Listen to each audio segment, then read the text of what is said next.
kita sekarang masuk di bagian kedua pengolahan pasca panen di kebun. Itu seperti apa nantinya akan kita pelajari. Indonesia itu punya SNI, ya, Standar Nasional Indonesia, termasuk SNI untuk kakao yang mengatur klasifikasi mutu biji kakao kering dan syarat umum dan khususnya untuk menjaga konsistensi mutu biji kakao. Ada yang berdasar jenis tanamannya, ada yang berdasar jenis mutunya, ada yang berdasar ukuran berat biji. Menurut jenis tanaman, tadi ya sudah dijelaskan ada biji mulia, yaitu Criollo dan Trinitario, serta Linda dari Forastero. Sedangkan menurut persyaratan mutu, ada kelas 1, 2, dan 3. Persyaratan umum biji kakao menurut SNI itu tidak ada serangga hidup. Kemudian kadar air maksimal 7,5, tidak ada bau asap, berasap gitu atau bau asing, kemudian tidak ada benda asing harusnya ya. Ini syarat umumnya.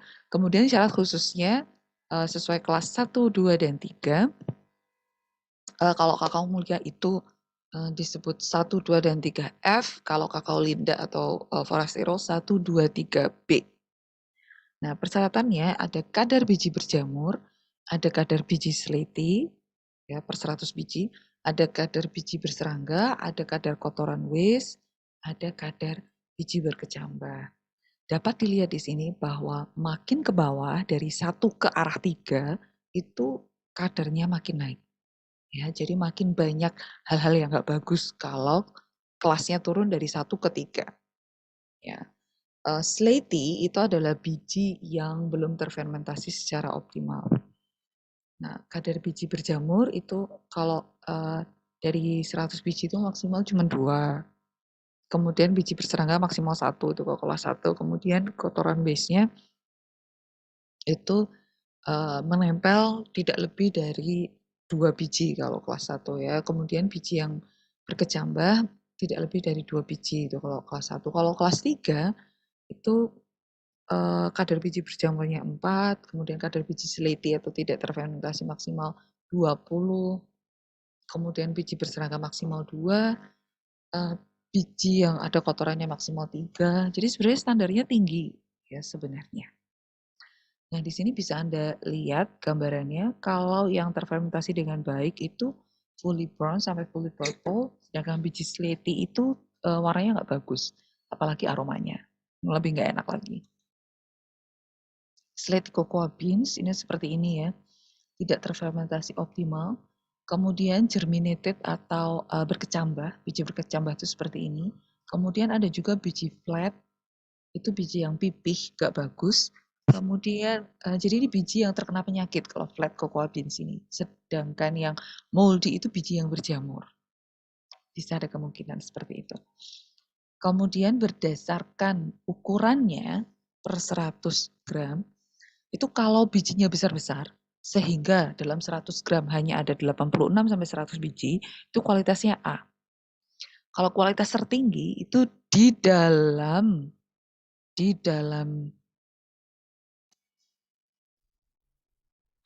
kalau AA itu di dalam 100 gram ada maksimal 85 biji. Jadi memang ukurannya besar-besar, lebih dari 1 gram per bijinya, sekitar 1,2, 1,3 gram, sehingga dalam 100 gram itu hanya ada 85 biji, karena bijinya besar-besar. Sedangkan es itu kualitasnya paling rendah, karena dalam 100 gram itu ada lebih dari 120 biji. Sehingga ukurannya kecil-kecil gitu, satu bijinya cuma sekitar 0,8, 0,7 gram. Sehingga dalam 100 gram aja lebih dari 120 biji. Gitu. Jadi makin tinggi kualitasnya, ukuran bijinya makin besar, maka dalam 100 gram jumlahnya makin sedikit. Kakao itu adalah kekayaan kita. Jadi kita yuk belajar untuk mengolah pasca panen biji kakao.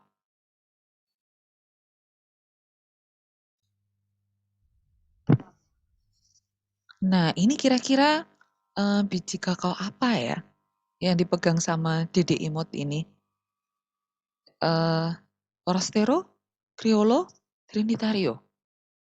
Apa ya kira-kira? Kalau bulat gini, tapi kok agak mengerucut ya? Ini kayaknya Criollo nih, ada kerucutnya gitu. kemudian atau mungkin Trinitario. Oke, apapun itu. Kita belajar dulu mengenai bagaimana biji kakao itu diolah supaya bisa tercapai SNI. Tercapai standar nasional. Ya, buah kakao pertama dipanen dulu, diperam, kemudian dipecah sehingga kemudian bisa diambil bijinya dari dalam buah, kemudian disortasi biji basah. Ketika buah kakao itu dibuka, ya, yang masuk ke proses selanjutnya adalah biji kakao basah, sedangkan kulit buahnya dibuang. Kemudian biji kakao basah itu disortasi sehingga kemudian terpisahlah biji reject dan juga plasenta. Sehingga kemudian ada biji kakao basah yang siap untuk difermentasi. Biji kakao basah itu ditimbang dulu beratnya, kemudian difermentasi, ya, diperam selama beberapa hari, sehingga kemudian hilanglah pulpnya atau bagian luar dari biji yang berwarna putih tadi. Kemudian biji yang sudah terfermentasi dan sudah hilang pulpnya itu kemudian dikeringkan, baik dengan sinar matahari ataupun dengan pengering, alat pengering. Airnya menguap sehingga kemudian tinggallah biji kakao kering. Nah, ini nanti kalau kalian KB, ini harus membuat diagram alir seperti ini. Jadi diagram alir dari bahan, kemudian mengalami proses apa, kemudian kalau bahan sama proses tuh kotaknya beda ya. Bentuknya beda. Kalau misalnya bahan tuh di garis bawah, kalau proses tuh dikotain misalnya. Kemudian bahan-bahan yang keluar dari proses itu dikasih tanda panah ke arah luar, bahan-bahan yang masuk ya dikasih tanda panah ke arah sistem. Gitu. Fermentasi kan menghilangkan pulp, makanya pulpnya keluar. Pengeringan kan menguapkan air, makanya airnya keluar. Kemudian dihasilkan apa? Dihasilkan biji kakao kering. Kemudian dikasih keterangan kadar air sekitar 7%. Biji kering kemudian ditimbang untuk mengukur hasilnya itu berapa, kemudian dikemas dan disimpan. Kita bahas dulu tahap pertama. Panen. Panen itu menentukan kualitas biji kakao kering.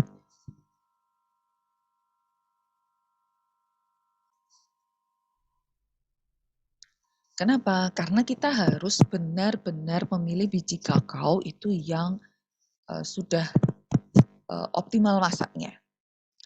Di sini bisa kita lihat buah kakao itu mula-mula warnanya hijau. Lalu kemudian berubah menjadi kuning dan kuning kemerahan. Ini sepertinya forastero ya, bulat ini. Kalau buah kakaonya belum siap panen tapi sudah dipanen, maka rendemen atau jumlah yang nantinya bisa diolah menjadi produk kakao itu rendah. Jadi isian biji kakaonya masih terlampau kecil, pulpnya itu kurang untuk fermentasi dan seterusnya, sehingga kualitas biji keringnya nanti akan rendah. Sehingga harus masak optimal. Masak optimal dilihat dari mana? Dari perubahan warna kulit kakao yang mencapai 2/3-nya. Kemudian ketika buahnya itu digoyangkan, itu terdengar klotok-klotok-klotok gitu. Jadi seperti benda berongga yang bijinya itu kemudian ketika buahnya kita goyang itu bijinya itu bisa terdengar klotok-klotok-klotok gitu. Karena bijinya tidak lagi menempel pada kulit buah bagian dalam sehingga ketika digoyangkan tuh bijinya itu bisa bergoyang gitu, ya kocak-kocak gitu di bagian dalam sehingga klotok-klotok-klotok gitu. Nah, pemanenan sendiri memegang peranan penting. Yang benar adalah harus dipetik di bagian ininya, bagian tangkainya ini, seperti yang dilakukan oleh Mbak ini ya. Di bagian tangkai ini tanpa merusak tangkai buahnya atau bantalan buahnya di sebelah sini. Jadi tidak boleh merusak bantalan buah yang sebelah sini, tapi juga tidak boleh terlalu menempel di sini. Jadi tanpa merusak tangkai buah dan juga tidak merusak bantalan bunga. Ya, kemudian dipetik di bagian tengah di sini. Kemudian buah kakao itu mengalami sortasi kebun atau pemisahan antara buah yang baik dan buah yang jelek. Buah yang jelek itu adalah buah yang terserang hama penyakit atau buah yang terlalu muda atau buah yang justru terlalu tua. Buah yang baik kemudian dimasukkan dalam karung plastik dan kemudian dikumpulkan dalam kotak. Jadi ini tadi ya, ada sortasi. Untuk memisahkan antara buah sehat dan masak optimal dengan buah jelek yang kurang sehat atau belum masak optimal. Buah jelek itu misalnya diserang ulat buah atau salah petik, dimakan tupai dan seterusnya, itu tidak boleh. Jadi ternyata di balik coklat yang kita konsumsi itu mulai dari kebun aja prosesnya panjang ya. Kemudian pada saat pemanenan itu buah kakao itu disimpan terlebih dahulu, dikumpulkan. Jadi 2 sampai 3 hari itu dikumpulkan untuk menyelesaikan waktu pemanenan. Kenapa harus dikumpulkan? Itu untuk memenuhi kapasitas wadah fermentasi. Jadi wadah fermentasi itu harus apa ya? Jumlahnya cukup buahnya. Karena kalau terlalu sedikit buah fermentasinya nggak optimal. Kalau terlalu banyak buah nanti fermentasinya juga tidak optimal. Jadi untuk memenuhi kapasitas wadah fermentasi yang optimal. Kemudian pada saat buah itu disimpan selama 2 hingga 3 hari itu, ternyata buah itu masih terus mengalami proses hidup atau respirasi. Sehingga bijinya bisa berkecambah seperti ini. Muncul kecambah. Padahal kalau udah muncul kecambah, kualitas bijinya akan turun. Ya, karena sebagian zat gizi yang ada di dalam biji ini digunakan oleh untuk pertumbuhan si kecambah. Makanya pemeraman tidak boleh terlalu lama untuk mencegah perkecambahan, karena perkecambahan akan menurunkan kualitasnya. Sehingga untuk memenuhi syarat SNI, pemeraman atau pengumpulan buah harus dilakukan sesingkat mungkin dan dalam waktu 3 hari itu buah harus segera dipecah. Kemudian pemeraman itu tidak boleh dalam tempat yang tertutup ya, sehingga kemudian dilakukan atau dihamparkan di atas lantai yang diberi alas seperti ini. Kemudian tahap kedua, setelah tadi terkumpul ya buah kakaonya, kira-kira kalau untuk nanti bijinya memenuhi tempat fermentasi itu berarti harus terkumpul biji jumlahnya berapa gitu ya. Petani udah tahu. Ketika jumlah buah itu sudah terpenuhi, nantinya bijinya bisa digunakan untuk memenuhi wadah fermentasi, maka kemudian buah dipecah. Tujuannya untuk mengambil biji dari dalam buah. Caranya ini seperti yang ada di gambar ya. Menggunakan kayu atau bahan yang bukan besi yang sisinya tumpul untuk kemudian membuka bagian tengah dari buah kakao yang masa optimal tadi. Kenapa kok tidak boleh pakai besi? Karena besi itu sifatnya adalah oksidator, katalisator oksidasi, jadi oksidator. Gitu ya. Sehingga kalau misalnya pakai besi, kemudian polifenol yang ada di dalam biji ini nanti ketemu sama besi, maka terjadi oksidasi. Biji kakao segar itu bisa berwarna coklat kehitaman. Kualitasnya akan turun. Sehingga sebaiknya dipukul dengan pemukul kayu ya di bagian tengahnya sehingga buah terbelah menjadi 2 dan kemudian bisa diambil bijinya. Kan biji ini sudah tidak menempel di kulit bagian dalam sehingga bisa dengan mudah diambil. Kemudian ditampung. Setelah itu biji kakao yang masih bergerombol seperti ini itu diambil. Ya. Kemudian sebagian plasentanya yang berwarna putih itu dibersihkan dan kemudian biji di bagian dalam dimasukkan ke dalam ember. Plasenta yang tidak dibuang itu akan berpengaruh pada kenampakan biji kakao keringnya nanti. Sehingga biji kakaonya bergerombol dengan plasenta membentuk aglomerate dan akan menyulitkan proses pengeringan sehingga biji kakao keringnya nanti akan jelek. Maka kemudian sebagian plasenta ini dipisahkan. Seperti ini. Jadi ini adalah biji kakao yang sudah dipisahkan sebagian plasentanya. Jadi dikupas dengan tangan seperti ini.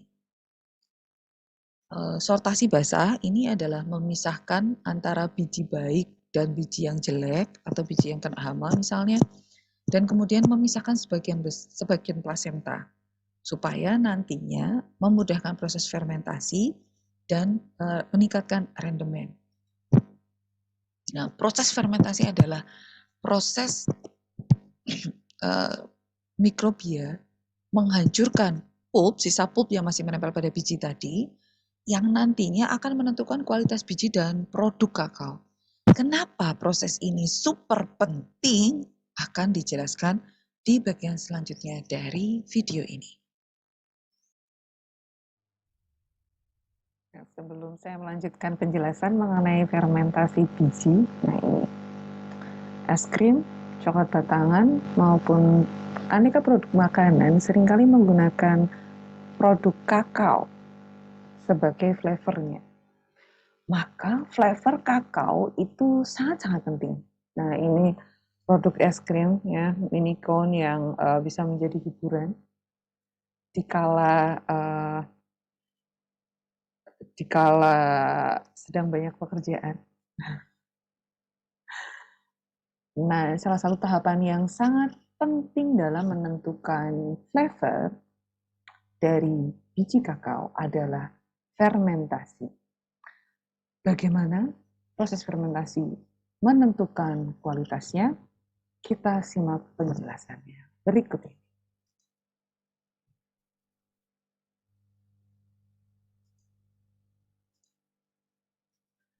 Jadi setelah buah kakao, setelah biji kakao itu disortasi basah, kemudian dibersihkan pulpnya, maka kemudian masih ada tersisa sedikit pulp pada bijinya ini, yang menyelingkupi biji. Pulp ini harus dihancurkan. Kenapa?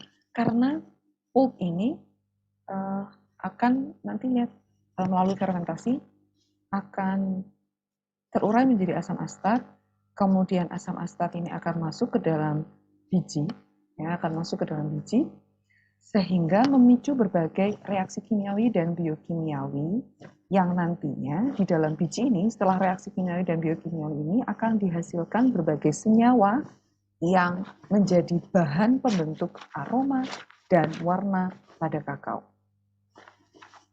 Kemudian pulp ini juga harus dihancurkan agar nanti mempermudah proses pengeringan.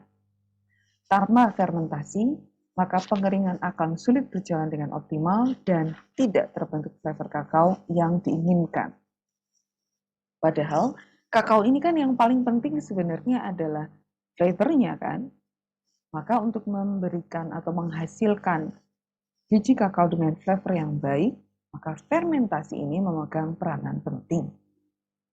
Mikrobia yang melakukan fermentasi atau menguraikan pulp ini adalah yeast dan bakteri asam laktat. Fermentasi bisa dilakukan dengan tiga cara. Yang pertama bisa menggunakan keranjang atau tomblok, ya.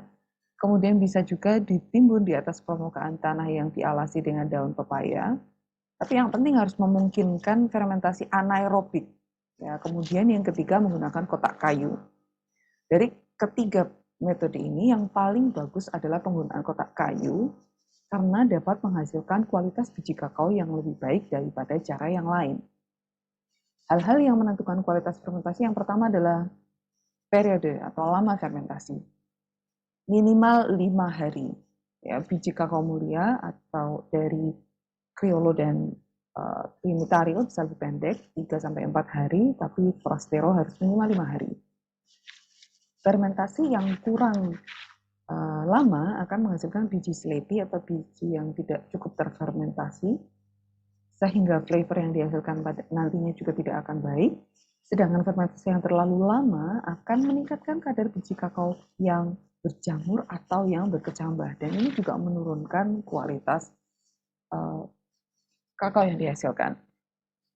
Kemudian yang kedua, wadahnya. Wadah fermentasi yang baik adalah kotak kayu dengan kuantitas biji minimal sebesar 40 kg. Kalau kurang dari 40 gram, apa yang terjadi? Nah, suhu fermentasi tidak akan tercapai karena jumlah oksigennya terlalu banyak, sehingga fermentasi anaerobik tidak akan tercapai. Sebaliknya, kalau terlalu banyak, maka suhunya juga bisa terlalu tinggi, sehingga reaksi enzimatis pada proses fermentasi juga akan terhambat. Sehingga antara 40 sampai 60 kg itu yang optimal. Kalau misalnya kurang dari 40 kg, suhu fermentasinya tidak tercapai, sehingga suhu optimal fermentasinya akan tidak tercapai, sehingga banyak sekali biji yang sleepy atau berjamur. Kemudian aerasi atau pengadukan atau pembalikan ini sangat penting. Pembalikan harus dilakukan setelah 48 jam, jadi sekitar 2 hari fermentasi dibalik. Hal ini untuk memperoleh keseragaman fermentasi biji kakao. Biji yang tidak dibalik saat fermentasi akan menghasilkan panas optimum hanya di bagian tengah saja yang tidak terkena oksigen atau tidak terkena udara. Sehingga fermentasi di bagian tepi menjadi tidak optimal. Misalnya di bagian atas, bawah, dan samping tidak optimal, maka kemudian biji harus dibalik. Nah, ini adalah kotak fermentasi yang umum digunakan oleh petani kakao di Kulon Progo. Itu salah satu kotaknya. Jadi fermentasinya menggunakan kotak, dua kotak, yaitu kotak atas dan kotak bawah. Kotak yang bagian atas itu bisa dibuka seperti ini, sehingga biji yang ada di sebelah sini kemudian bisa dipindah ke bagian bawah, sehingga kemudian terjadi pembalikan. Jadi setelah 2 hari terjadi pembalikan. Gitu ya. Kemudian yang berikutnya adalah iklim, kaitannya dengan suhu dan pH lingkungan untuk pertumbuhan yeast. 3 negara utama yang menghasilkan kakao itu adalah negara di Khatulistiwa ya, sehingga suhu udaranya tinggi, pH lingkungannya juga tinggi. Karena ini situasi lingkungan atau iklim yang cocok untuk fermentasi kakao. Yang kelima, kemasakan buah. Jadi kemasakan itu kenapa harus optimal? Karena pada kondisi masak optimal itu perbandingan gula dan asam pada pulp itu sudah sesuai untuk pertumbuhan mikrobia dan optimal untuk pertumbuhan yeast, sehingga kemudian bahan yang dipergunakan untuk fermentasi itu menghasilkan asam astat yang optimal juga untuk kematian biji. Kalau misalnya biji kakaonya terlalu muda, maka pulpnya itu kurang masak. Sedangkan kalau terlalu tua, kemungkinan sudah terjadi biji yang berkecambah, sehingga kemungkinan hasilnya juga tidak baik. Maka yang paling baik adalah yang masa optimal. Nah, sekarang kita bahas yang terjadi pada saat fermentasi. Pada saat fermentasi, pulp itu terurai karena gula dan karbohidrat yang ada di dalam pulp akan berubah menjadi alkohol, yang kemudian alkohol akan berubah menjadi asam astat. Suhunya naik, kemudian terjadi oksidasi. Asam astat yang dihasilkan pada fermentasi ini akan masuk ke dalam biji sehingga menyebabkan bijinya itu mati. Mati dalam arti kehilangan daya berkecambah, sehingga kecambahnya tidak bisa tumbuh. Kalau kecambahnya tidak bisa tumbuh, maka senyawa-senyawa yang ada di dalam biji akan optimal untuk pembentukan flavor. Kemudian asam astat juga akan memecah kantong-kantong sel sehingga terjadi difusi atau perembesan warna dari kantong sel menuju ke seluruh biji. Ketika terjadi difusi warna, juga terjadi destruksi antosianin yang ada di dalam biji, sehingga kemudian mempengaruhi warna dari biji menjadi lebih gelap. Kemudian matinya sel dan pecahnya kantong sel juga akan mengeluarkan berbagai macam senyawa, menyebabkan terjadinya pemecahan karbohidrat, protein, dan senyawa polifenol, sehingga membentuk senyawa-senyawa yang lebih sederhana berupa gula reduksi dan asam-asam amino.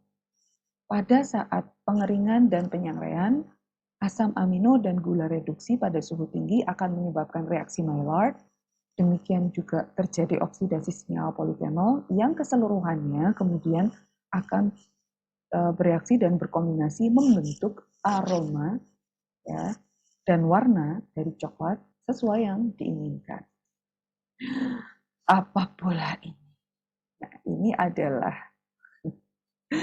skema mengenai apa yang terjadi pada saat proses fermentasi diambil dari jurnalnya Reinhard Iberey, Christina Rosius, dan Silke Elber.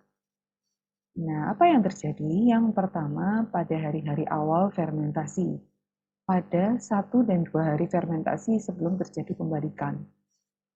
Ketika itu, ya, embrionya ini masih hidup, bijinya ini masih hidup, masih memungkinkan terjadinya respirasi, masih itu si embrionya ini bisa berkecambah. Lalu kemudian sebagian dari pulp ini dihilangkan. Kemudian si pulpnya ini kan mengandung karbohidrat, asam asetat, dan juga berbagai macam prekursor berupa ester dan alkohol.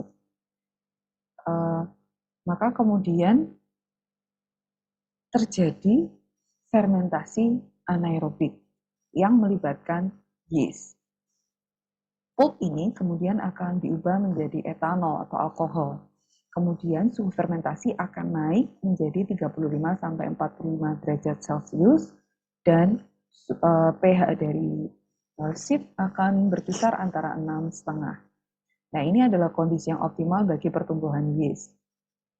Kemudian ketika fermentasi berlanjut, maka akan dihasilkan asam laktat. Akan dihasilkan asam laktat, etanol, kemudian asam astat, dan asam sitrat. Keseluruhan bahan ini yang semula berasal dari pulp ini kemudian akan masuk ke dalam biji. Dibantu dengan peningkatan suhu, maka kemudian akan meresap masuk melewati pori-pori host ini. Kemudian embrio ini akan mati. Ya, embrio yang ada di sebelah sini ini nanti akan mati embrionya disebabkan karena keberadaan asam dan etanol yang masuk ke dalam biji. Kemudian terjadi fermentasi aerobik. Ya, ketika oksigen masuk dan kemudian bakteri asam astat akan mengoksidasi etanol menjadi asam astat, suhunya naik menjadi 48 derajat Celcius. Karena keberadaan asam tadi, maka pH dari biji akan turun menjadi 3,5 sampai 4,5. Kemudian ketika senyawa-senyawa asam, alkohol ini masuk ke dalam, apa yang terjadi? Yang terjadi selanjutnya adalah degradasi dan oksidasi. Apa yang terdegradasi? Yaitu protein dan karbohidrat. Apa yang teroksidasi? Polifenol.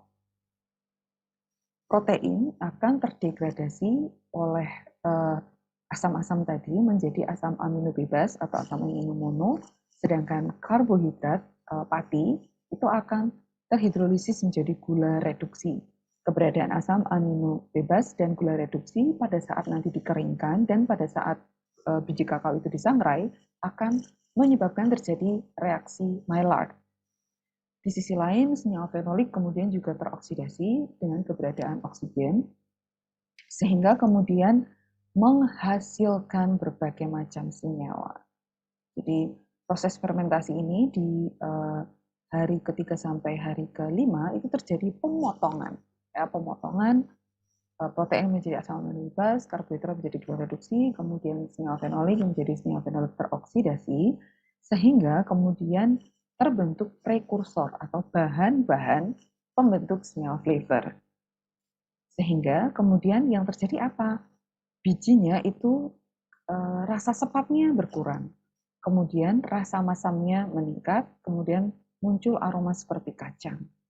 Kemudian keberadaan ester dan alkohol juga akan meningkatkan aroma fruity atau seperti buah gitu ya, dan floral atau aroma wangi, sehingga nanti pada saat terjadi pengeringan atau drying dan roasting atau penyangrai terbentuk komponen flavor. Ya. Kombinasi dari hasil reaksi Maillard dari reaksi asam amino dan gula reduksi ditambah dengan hasil oksidasi senyawa fenolik itu kan di sini terbentuk senyawa-senyawa prekursor atau bahan-bahannya berupa ini tadi ya, asam amino, gula reduksi, fenolik teroksidasi. Pada saat pengeringan dan roasting itu akan terbentuk senyawa flavornya. Gitu. Anda bisa membaca reaksi apa saja yang terjadi, kemudian bakteri apa yang berperan bisa dibaca. Pada intinya, ketika fermentasi, pulp itu diubah menjadi alkohol, asam astat, kemudian berbagai asam itu masuk ke dalam biji, kemudian memicu pemotongan karbohidrat dan protein menjadi monomernya, serta oksidasi fenolik. Jadi ibaratnya seperti kalau dimasak itu, fermentasi itu kayak motong-motong gitu, menjadi aneka senyawa prekursor aroma. Nantinya, pembentukan senyawa aroma akan terjadi pada saat drying atau pengeringan dan roasting atau penyangrai. Jadi dipotong-potong dulu, masaknya nanti. Ya, mirip kan seperti masak-masak, jadi dipotong-potong dulu pada saat fermentasi, nanti gula reduksi, asam amino, dan fenolik teroksidasi ini akan dimasak pada saat proses pemanasannya. Nah, mirip kan seperti masak ya. Kemudian setelah fermentasi berjalan sekitar hampir 1 minggu itu, maka kemudian biji terfermentasi akan direndam. Kenapa direndam? Pertama untuk menghentikan fermentasinya. Yang kedua untuk mengurangi kelebihan asam astat dalam biji. Dan yang ketiga menaikkan persentase biji bulat. Waktu perendaman ini sekitar 2-3 jam. Kemudian sisa pup yang masih menempel juga dikurangi ya dengan cara pencucian. Kemudian hal ini bertujuan untuk menurunkan kemungkinan serangan jamur dan hama pada saat biji kakao kering selama penyimpanan, kemudian memperbaiki warna dan kenampakan biji kering menjadi lebih bersih. Jadi pulp yang masih tersisa, sisa pulp itu kemudian dicuci. Kemudian tahap berikutnya adalah pengeringan. Pengeringan bisa dilakukan dengan beberapa metode. Yang pertama dengan sinar matahari, yang kedua dengan alat pengering, yang ketiga perpaduan keduanya. Sebenarnya yang lebih bagus adalah pengeringan dengan sinar matahari karena sinar ultraviolet akan membantu mendapatkan warna biji kakao yang coklat kemerahan dan tampak lebih cemerlang. Masalahnya, pengeringan ini sangat bergantung dengan cuaca. Kalau yang bagus memang pas musim kemarau. Warna biji kakao yang coklat kemerahan itu adalah warna biji kakao yang diharapkan, sehingga pengeringan dengan sinar matahari itu lebih disarankan. Tapi karena kendala cuaca, maka kemudian seringkali perusahaan pengolahan itu menggunakan kombinasi dari kedua metode tersebut. Pengeringan dengan di bawah sinar matahari bisa dilakukan selama 5 hingga 7 hari untuk mencapai kadar air di bawah 7,5%. Agar memenuhi persyaratan SNI. Kemudian lamanya sangat bergantung pada intensitas sinar matahari yang menyinari, biasanya dari jam 8 sampai jam 4 sore, jadi sekitar 8 jam per hari. Jadi biji kakao dihamparkan setipis mungkin di lantai jemur, dibalik 3 jam sekali. Pada saat cuaca cerah itu 5 hari ya, 8 jam per hari, untuk mencapai kadar air biji kakao 7%. Kadar air tidak boleh lebih dari 7,5% karena kadar air yang lebih tinggi akan mempengaruhi flavor dari biji kakaonya. Kemudian biji kakaonya menjadi lebih mudah berjamur. Kemudian kalau dengan mesin pengering, ini contohnya di PT Pagilaran Segayung Utara, terutama dilakukan pada saat musim hujan dengan cocoa dryer yang dilakukan selama 72 jam dan pembalikan setiap 2 jam pada jam kerja. Ya. Jadi misalnya jam kerja 1 hari itu 70 secara terus menerus gitu ya. Maka di jam kerja itu 8 jamnya, pada saat 8 jam itu dibolak-balik gitu untuk mengoptimalkan. Kemudian sortasi kering.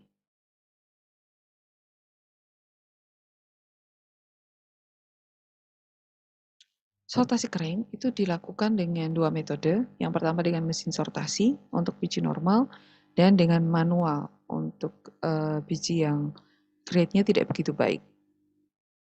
Tujuannya untuk memisahkan biji kakao yang normal all grade dengan brondol atau double bean. Nanti akan ada gambarnya double bean ya. Kemudian biji yang terserang hama dan penyakit. Kemudian mengelompokkan biji berdasarkan standar mutu. Standar mutunya terutama berdasarkan ukuran berat biji per 100 gram sebagaimana yang sudah disampaikan di slide sebelumnya. Nah, ini adalah kenampakan biji normal. Biji kakao normal itu seperti ini. Ya, kelihatan ya. Kemudian yang ini adalah double bean atau biji yang saling berdempetan satu sama lain yang bisa disebabkan karena adanya kelebihan pulp yang tidak cukup dibersihkan.